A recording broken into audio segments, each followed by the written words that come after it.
The porch light flickered like a dying heartbeat as I twisted the final wire nut into place. 38 years old, and I was still crawling around in the dark, fixing other people's electrical problems. Story of my life, really. At least Mrs. Henderson paid in cash. I was packing up my tools when I heard Beth's voice drifting through our kitchen window next door. She was talking to our 15-year-old daughter, Mia, and something in her tone made me freeze. Your father just doesn't understand what a real man looks like, Beth was saying. Maybe when Uncle Derek gets here tomorrow, you'll see the difference.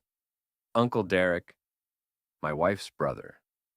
The golden boy who'd never worked a real day in his life, but somehow always had money for fancy cars and expensive clothes. The same Derek who'd been visiting us an awful lot lately while I was out on jobs. I crouched behind the hedge, my heart hammering against my ribs like a trapped bird. Through the window, I could see Beth pacing around our kitchen in that red dress I'd bought her for our anniversary, the one she claimed she'd lost. Mom, that's mean, Mia said, but her voice lacked conviction. It's not mean, honey. It's realistic. Your dad's a good provider, but Derek has ambition, style. He knows how to treat a woman. The screwdriver in my hand bent under the pressure of my grip. 20 years of marriage, 2 kids, a mortgage I'd busted my ass to pay down early. And this was what I got. My wife comparing me to her worthless brother while wearing the dress I'd saved 3 months to buy her. I should have burst through that door right then. Should have demanded answers, thrown Derek's name in her face, made her explain herself.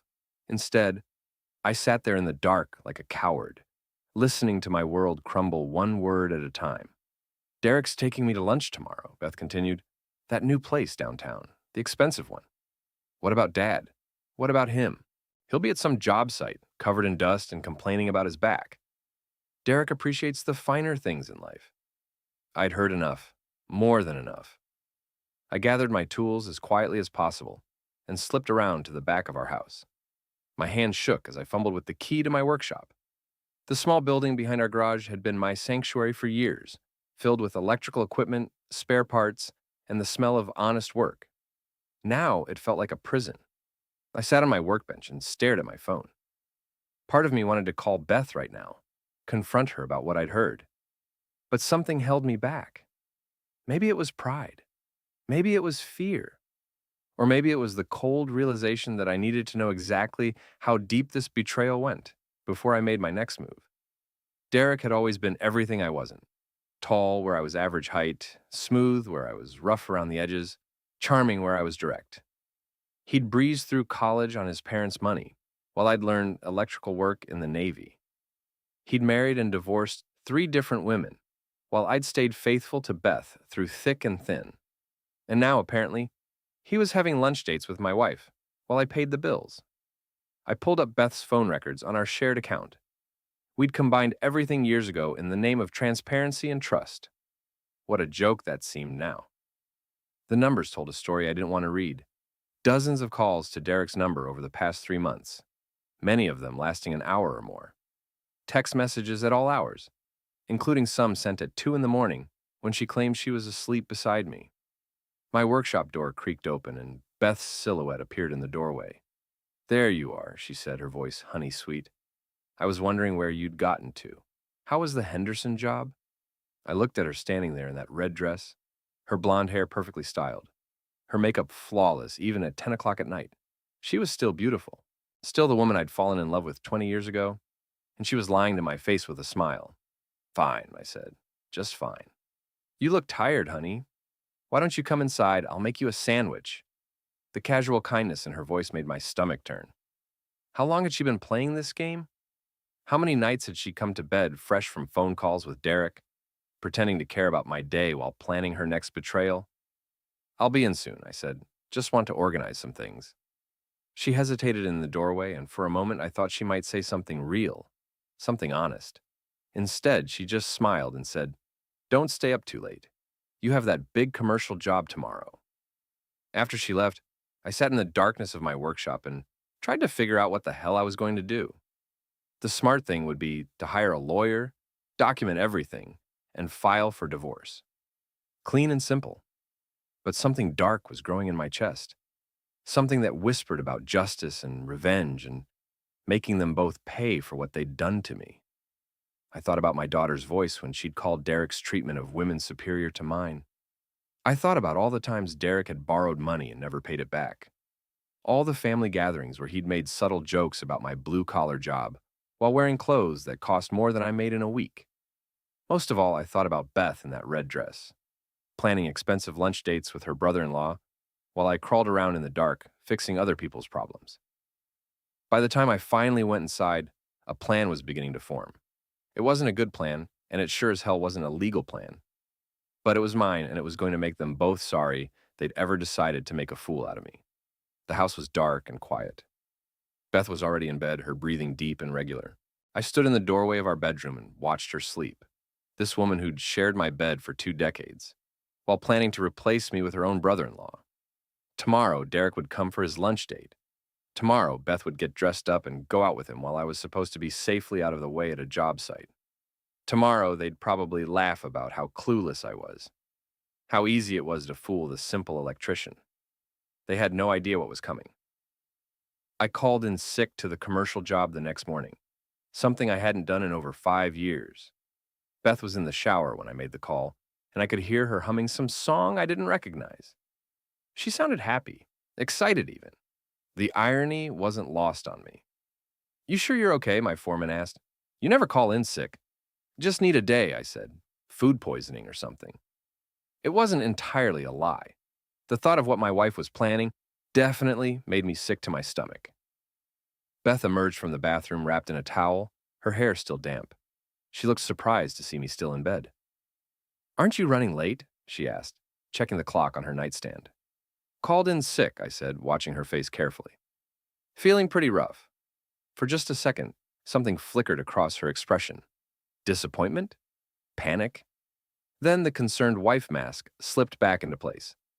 "Oh no, honey, what's wrong? Can I get you anything?" "Just need to rest," I said. "Probably something I ate." She moved around the bedroom with nervous energy, opening drawers and pulling out clothes. Not her usual stay-at-home outfit of jeans and a t-shirt. She was selecting carefully a blue dress that hugged her curves, matching heels, jewelry I'd bought her for Christmas. "I might run some errands later," she said without looking at me. "If you're going to be sleeping anyway." "What kind of errands?" "Oh, you know, grocery store, maybe stop by the bank." Boring stuff. The lies came so easily to her. 20 years of marriage, and I was just now realizing how good she was at deception. It made me wonder what else she'd hidden from me over the years. "Sounds good," I said. "I'll probably sleep most of the day." Relief flooded her face. "Perfect. I mean, that's probably exactly what you need." After she left the bedroom, I got up and positioned myself at the window where I could see the street. Sure enough, at exactly 11:30, Derek's silver BMW pulled up to the curb. He didn't come to the door like a normal person. Instead, he sat in his car and sent a text message. Beth appeared in the hallway below, checking her reflection in the mirror one last time. She looked beautiful, and the sight of her getting dressed up for another man made my chest feel like it was full of broken glass. She slipped out the back door and walked around the house to Derek's car. I watched them embrace through the BMW's windshield, watched her laugh at something he said, watched them drive away to their expensive lunch while I was supposed to be obliviously working. That's when I made my first real mistake. Instead of following them or gathering evidence like a smart person would do, I let anger take the wheel. I went down to Beth's home office and started going through her things. Her computer was password protected, but I knew her passwords.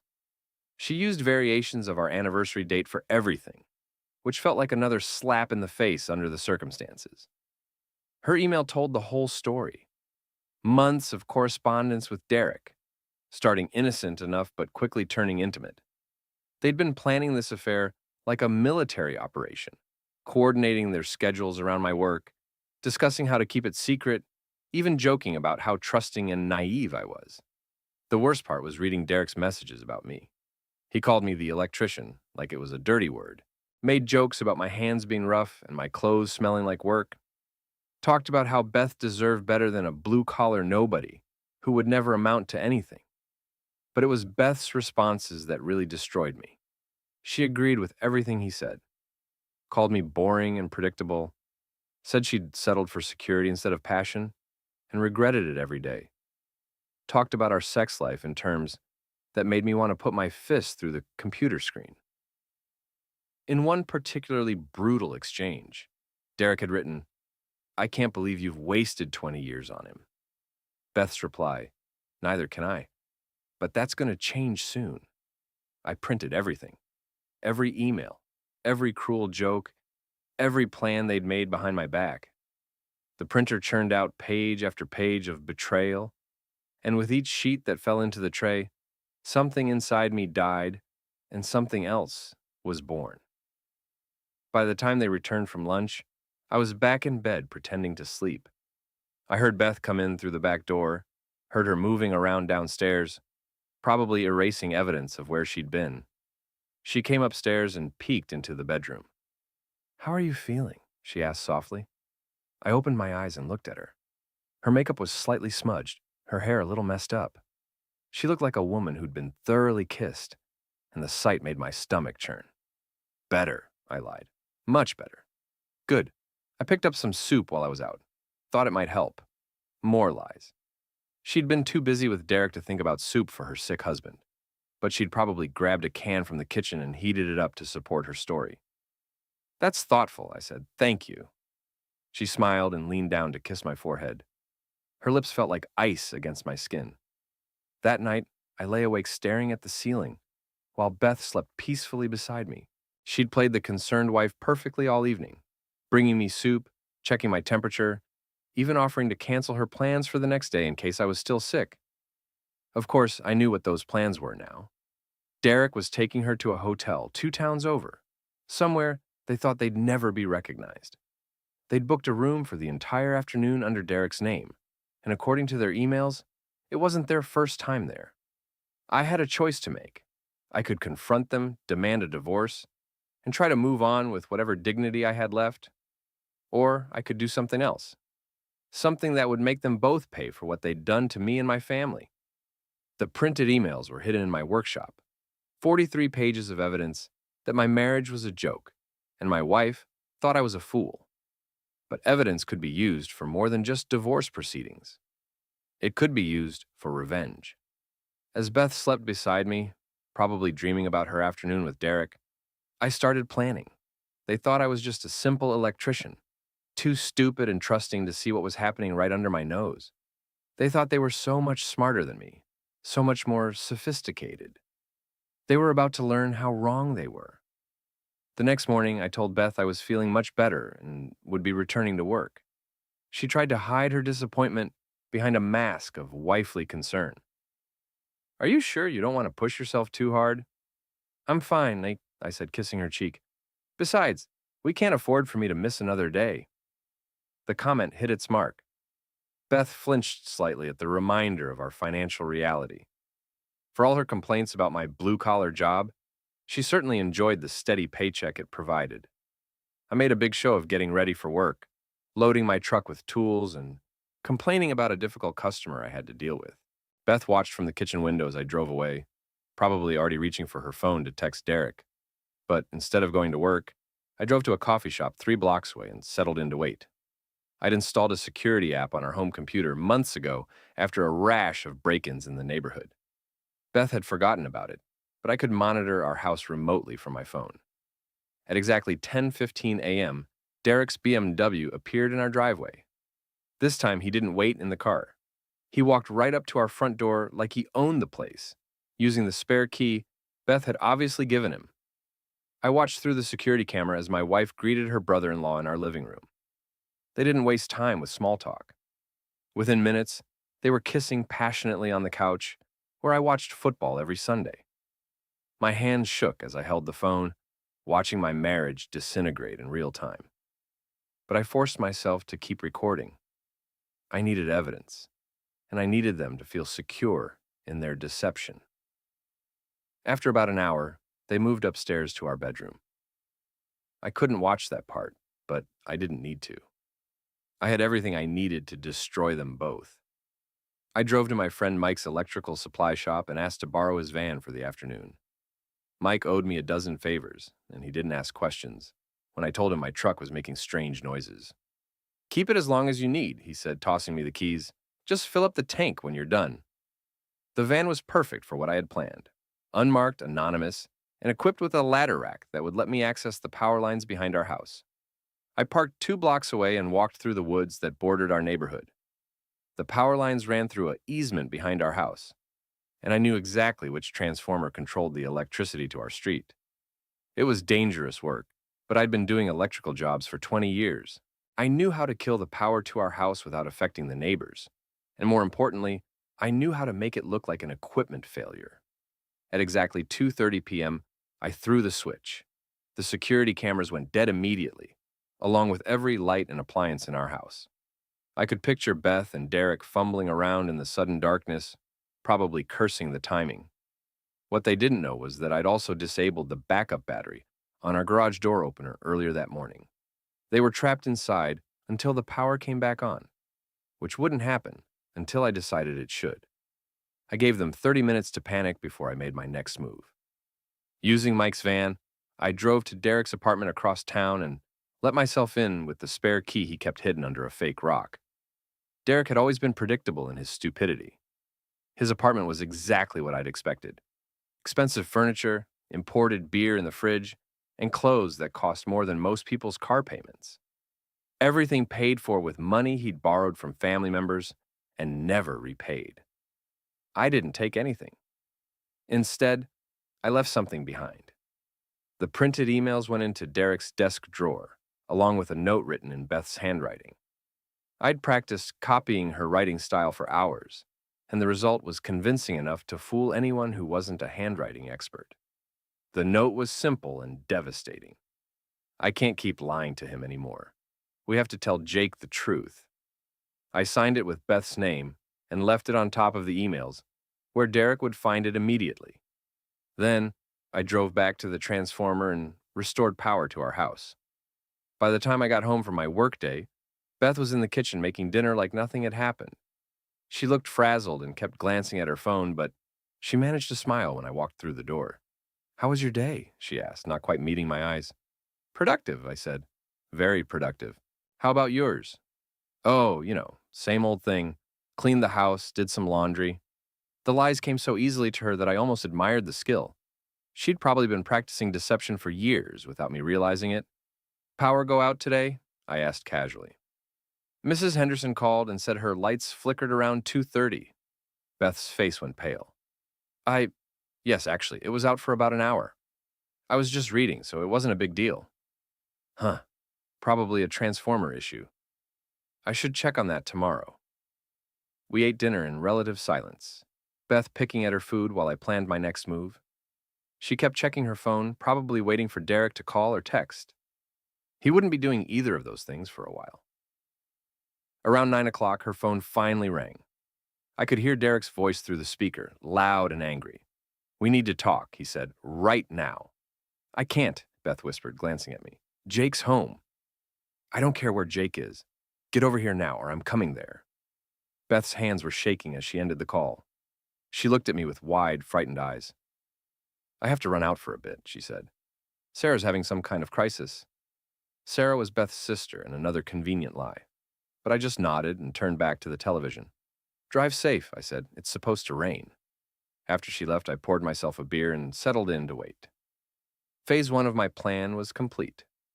Derek had found the note and the emails, and he was convinced that Beth was planning to confess everything to me.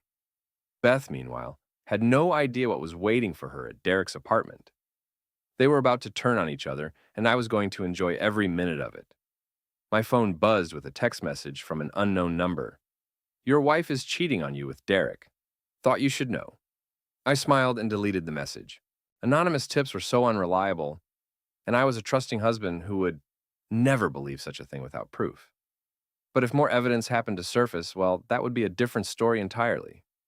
Beth didn't come home until after midnight, and when she did, she looked like she'd been through a war. Her makeup was smeared, her hair disheveled, and there were tear tracks down her cheeks. I pretended to be asleep when she slipped into bed, but I could feel the tension radiating from her body. She lay there rigid and wakeful until dawn, probably trying to figure out how her perfect affair had suddenly turned into a nightmare. The next morning, she was quiet and distracted. She burned my eggs, spilled coffee on the counter, and jumped every time her phone made a sound. Derek wasn't calling or texting, which was clearly driving her crazy. "Everything okay?" I asked, playing the concerned husband perfectly. "Fine," she said quickly. "Just tired."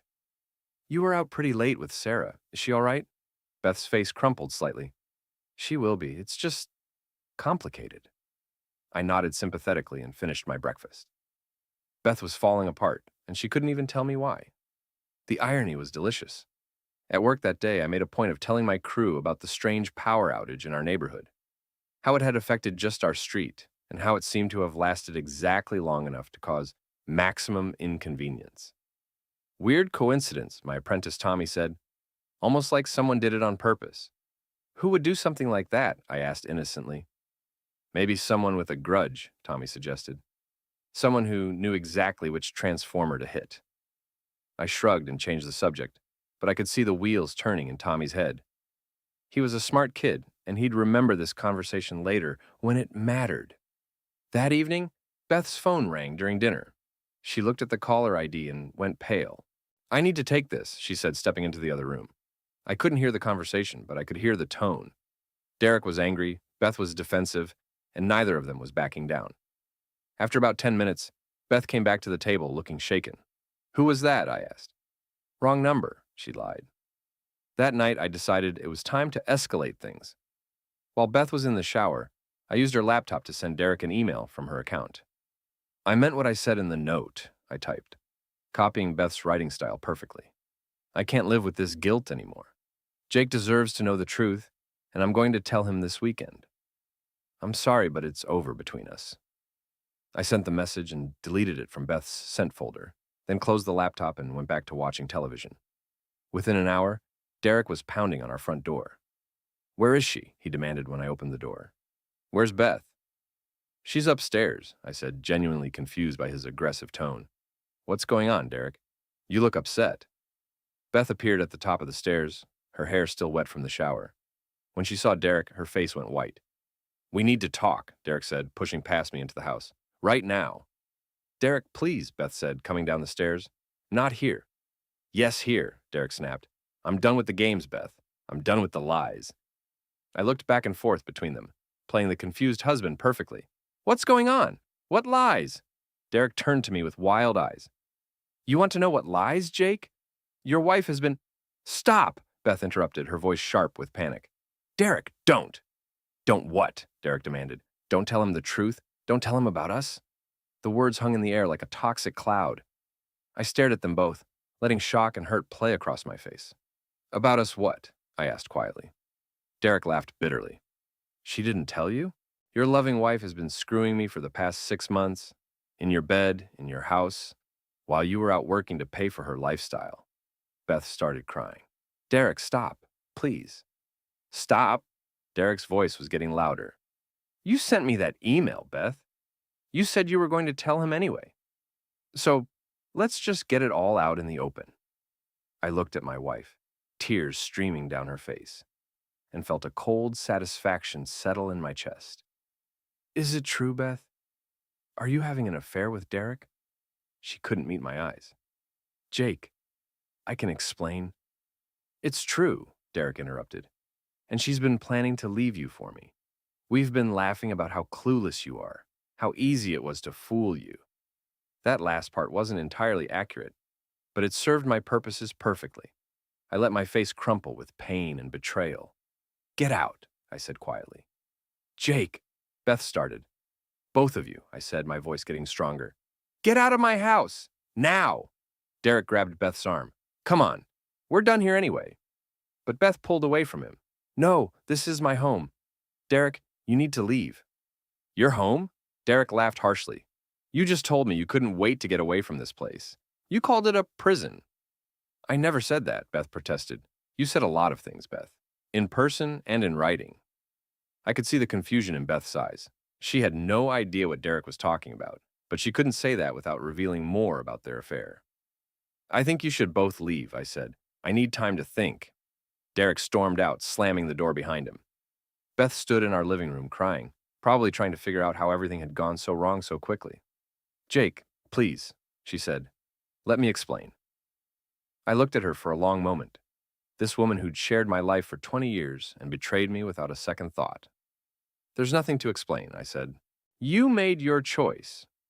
I walked upstairs and locked myself in our bedroom, leaving Beth alone with the wreckage of her affair. Through the window, I could see Derek sitting in his car, probably trying to call her. But Beth's phone was on the kitchen counter, and she was too afraid to go get it. Phase 2 was complete. Derek and Beth were turning on each other, just as I'd planned. But I wasn't done with them yet, not even close. The divorce papers were filed within a week, but that was just the legal formality. My real revenge was far more creative and infinitely more satisfying. It started with Derek's job. He worked as a sales manager for a high-end car dealership, the kind of place that prided itself on reputation and family values. I happened to know the owner, a straight-laced guy named Robert Chen, who'd hired me to rewire his showroom the year before. I stopped by the dealership on a Saturday morning when I knew Derek would be working. Robert was there too, going over inventory with his service manager.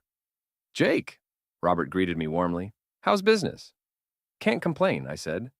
"Actually, I wanted to thank you for recommending Derek to handle my wife's car purchase. Really went above and beyond the call of duty." Robert looked confused. "Derek handled your wife's purchase? When was this?" "Oh, several times over the past few months," I said innocently. "Very personal service, if you know what I mean. Really made her feel special." I could see Derek across the showroom, and his face had gone pale. He started walking toward us, probably trying to do damage control, but I wasn't finished. In fact, I continued, "Derek's been so attentive to Beth that they've developed quite a close relationship. Very close. Family close, you might say." Robert's expression darkened as he processed the implications. Derek arrived just in time to hear me add, "Of course, now that we're getting divorced. I suppose Beth won't be needing Derek's special services anymore." "Mr. Chen," Derek started, but Robert held up a hand. "My office," Robert said curtly. "Now." Derek was fired within the hour. Word spread quickly through the dealership, and by Monday morning, everyone in town knew that Derek Morrison had been caught sleeping with a customer's wife. But I wasn't done with Derek yet. His apartment lease was up for renewal, and his landlord happened to be a guy I'd done electrical work for several times. A few casual comments about Derek's character and reliability were enough to ensure that his lease wouldn't be renewed. His credit cards were maxed out, his job prospects were non-existent, and his reputation was destroyed. Within 2 weeks, Derek was living in a cheap motel and applying for jobs at fast food restaurants. Beth fared even worse. She'd been working part-time as a real estate agent, mostly selling houses to friends and neighbors who trusted her. But trust was a fragile thing, and adultery had a way of destroying it completely. I made sure everyone knew about the affair, not through gossip or rumors, but through careful, strategic conversations with the right people. Beth's clients started canceling their listings. Her broker received several complaints about her unprofessional behavior.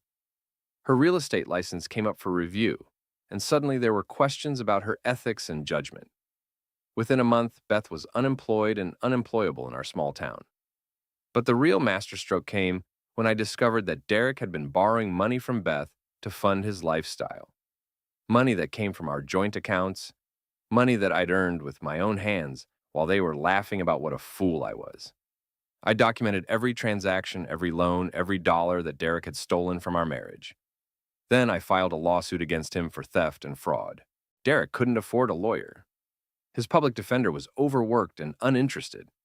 When the case went to court, I had documentation, witnesses, and a sympathetic judge who didn't look kindly on men who seduced their brothers-in-law's wives. Derek was ordered to pay restitution of $47,000, money he didn't have and couldn't earn.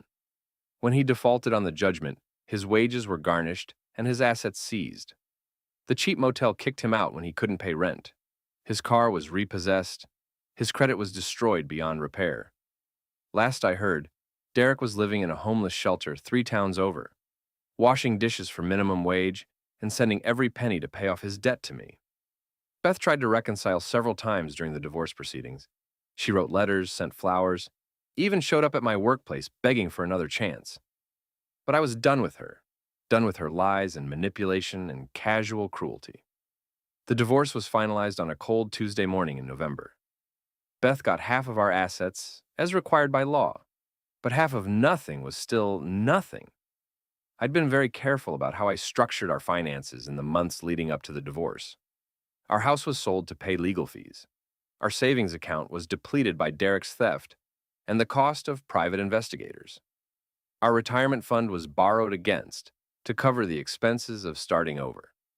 Beth walked away from our 20-year marriage with a 10-year-old car and about $3,000 in cash. She moved in with her sister in another state, probably still trying to figure out how her perfect affair had turned into such a complete disaster. As for me, I started over in a new town, with a new electrical business and a clean slate. I kept Derek's restitution payments as a reminder of what happened to people who tried to make a fool out of me. The money came every month like clockwork, garnished from whatever menial job Derek was working at the time. It wasn't much, maybe $200 or $300, but it was enough to buy groceries or pay utilities. I used Derek's money to take myself out to dinner every month, always at the nicest restaurant I could find. I'd order the most expensive item on the menu, tip generously, and raise a toast to the two people who'd taught me that revenge was a dish best served systematically. 6 months after the divorce was final, I received a letter from Beth. She'd found my new address somehow and wanted to apologize, to explain, to ask for forgiveness. I read the letter once, then fed it through my office shredder. Some betrayals were unforgivable, some wounds never healed, and some people deserved exactly what they got. Derek and Beth had wanted to destroy my life, to replace me with someone they thought was better. Instead, they destroyed themselves and given me the motivation to build something stronger.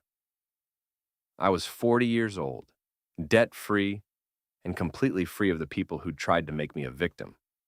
My business was thriving, my reputation was solid, and every month I got a reminder that justice sometimes did prevail. It wasn't the life I'd planned, but it was the life I'd earned, and it was enough.